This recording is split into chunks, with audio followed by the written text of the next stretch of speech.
greatest integer function.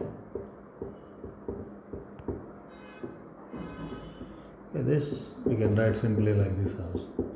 GIF, that is greatest integer function.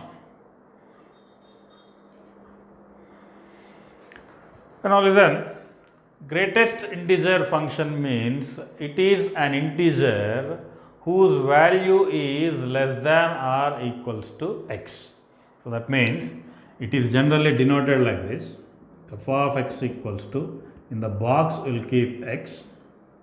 That means, so this quantity, it is an integer whose value is less than or equal to x. So that means if x equals to 1.23, then we can write this, I am calling it as box of x, means greatest integer function is equals to 1. If I take x equals to 3.14, then greatest integer of x equals to 3. If I take x equals to 0.123, so greatest integer function is equals to 0. If I take x equals to minus 0.123, then we will take greatest integer function equals to minus 1.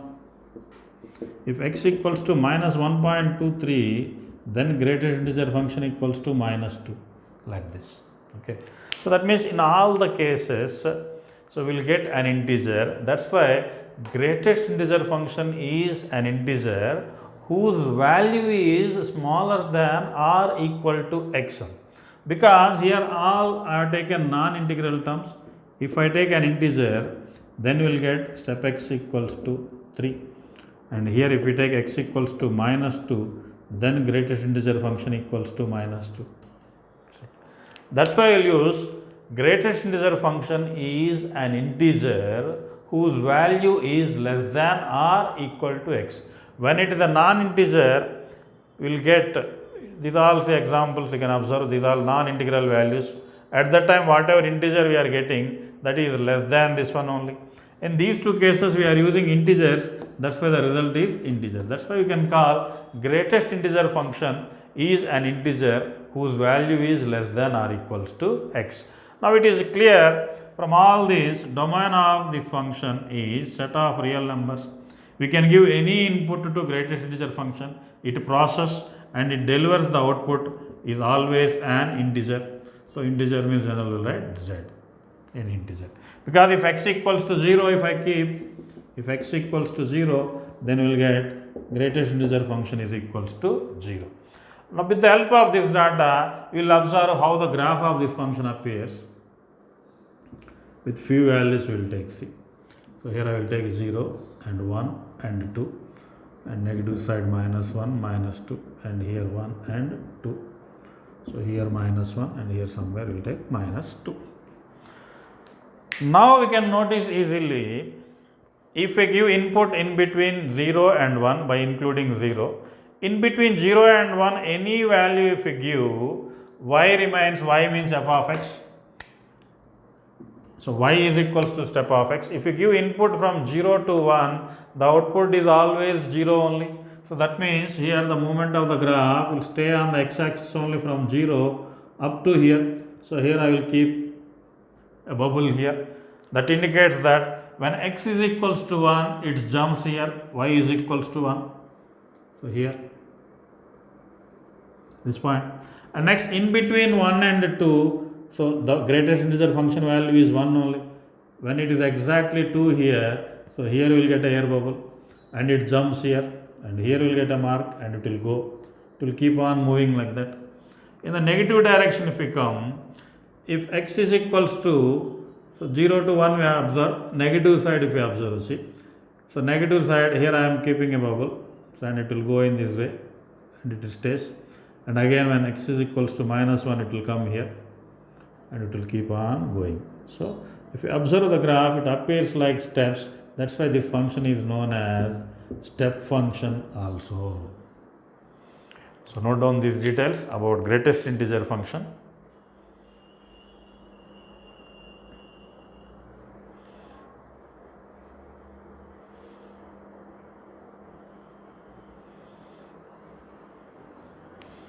these air bubbles little accurately you take, and here it is exactly equal. The question, if f of x equals to sine box of pi square x plus cos of pi square x, then find the value of f of pi by 2. That is the question.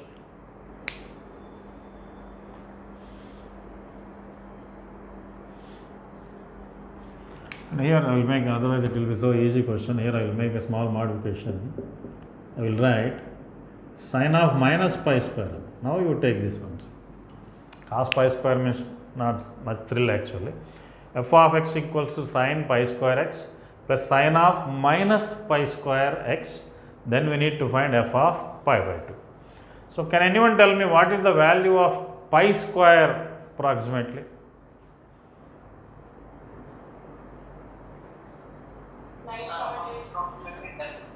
What?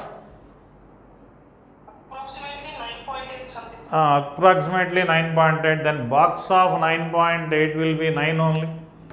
So that means we can write f of x equals to sine 9x plus sine of, and here we will get box of minus 9.8 if we take mean. See, box of minus 9.8 is equivalent to minus 10. So that means here we will write minus sine 10x. So this is equals to sine 9x minus sine 10x. Now the question is we want f of pi by 2. So if you substitute pi by 2 here, you will get sine 9 pi by 2 minus sine 5 pi. Sine 9 pi by 2 is 1, but sine n pi is always 0. So the result is 1.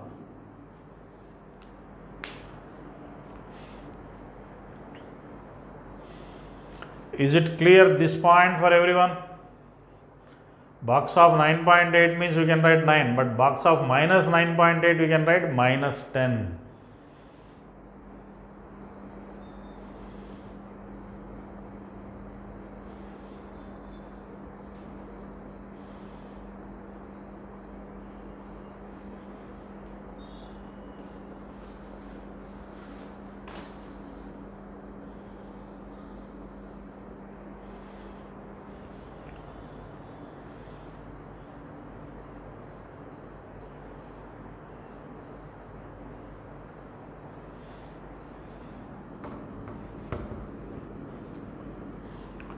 Next question, find the domain of y equals to logarithm of, one second, let me check. No, not this one. Y equals to logarithm of x minus 3, and this whole thing you will keep in box. This one. The logic here, the logarithmic function is kept inside box, means it is outside. So outside function whatever is there, that is real club member. When it is real club member, we can forget this one. Now the question is what? Find the domain of logarithm of x minus 3. The question becomes like this type. So because the outside function is what? Greatest integer function. Greatest integer function is R club member, means its domain is real number. Then we need to concentrate on inside part. So logarithm of x minus 3 domain means what we need to do? We need to maintain x minus 3 should be greater than 0. So x is greater than 3. So base not mentioned means we can assume it as e, which is always greater than 1. So this is the logic.